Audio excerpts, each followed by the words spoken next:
Bonjour tout le monde, bienvenue dans notre nouvelle guidance thérapeutique de la semaine. Donc comme d'habitude, je vous laisse le choix entre deux cadres.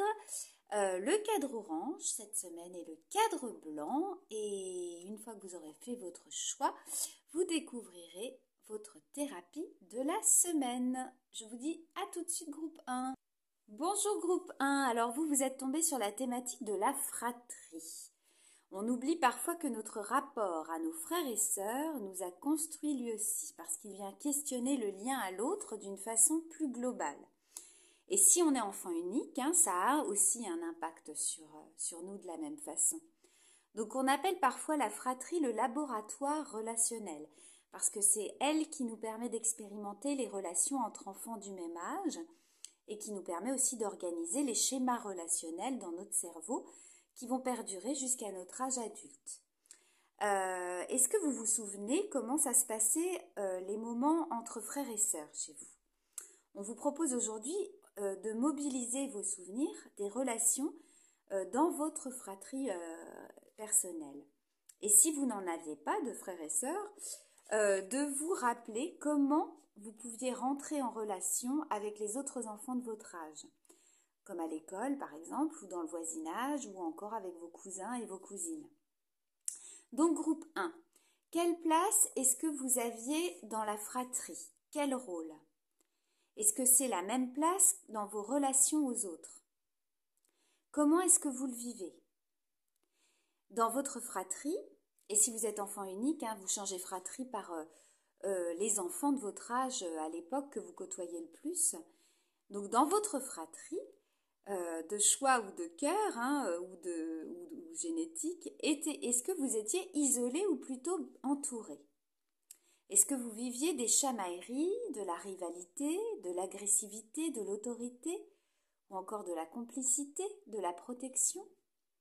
Est-ce que vous étiez joueur? Qu'est-ce que vous attendiez de votre relation avec votre fratrie? Qu'est-ce que vous attendez, pardon, de votre relation avec votre fratrie aujourd'hui? Comment vos relations fraternelles, elles ont évolué dans le temps? Est-ce qu'il y a des personnes avec qui vous vous considérez avoir eu un lien fraternel sans que vous soyez biologiquement liés? Ah, pardon. La petite carte s'est cassée la figure.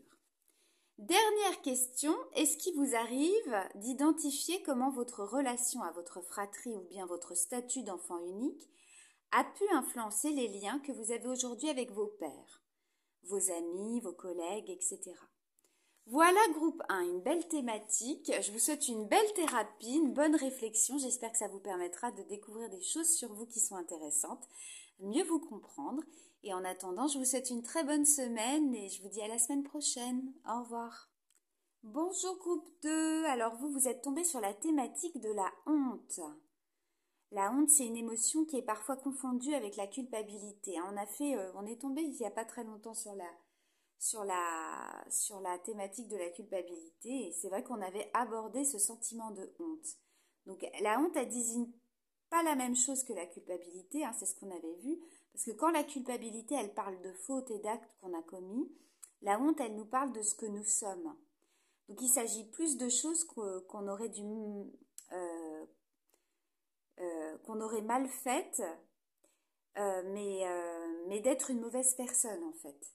Quelqu'un qui ne mérite pas, quelqu'un qui n'est pas assez. Et c'est notre estime de nous qui est dans ce cas-là attaquée et on a besoin de se réparer dans ce cas-là. Donc nos hontes, elles se sont construites en lien avec les normes sociales et familiales.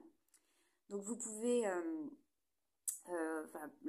par exemple, on entre dans un groupe pour satisfaire nos besoins d'appartenance, on cherche à comprendre les règles de ce groupe.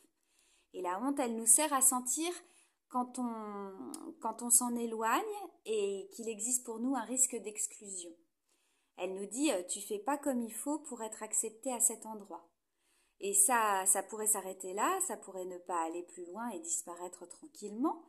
Mais le problème, il survient surtout quand la honte, elle s'installe et que de manière durable, elle nous juge indignes et non aimables.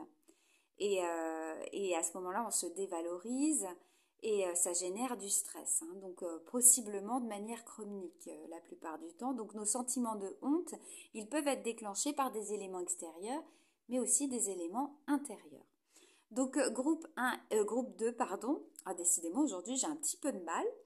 Est-ce que vous savez identifier les éléments qui vous font vous sentir honteux ou honteuse? Quelles normes estimez-vous ne pas satisfaire? Et en quoi ça fait de vous une mauvaise personne? Qu'est-ce que vous pourriez faire dans ces moments-là pour restaurer l'estime qui est à l'intérieur de vous? Voilà, groupe 2. Alors, si jamais vous ne vous retrouvez pas dans cette thématique directement, vous pouvez quand même réfléchir, parce que la honte, on l'a tous plus ou moins ressentie quand on était enfant, à un moment T de notre vie, ou même récemment, et peut-être essayer de vous replonger dans votre manière de fonctionner à ce moment-là. Qu'est-ce que vous avez fait de cette honte à ce moment-là, et comment vous avez réussi à rebondir par rapport à ça. Voilà, groupe 2, je vous souhaite une bonne semaine, et je vous dis donc à lundi prochain. Au revoir.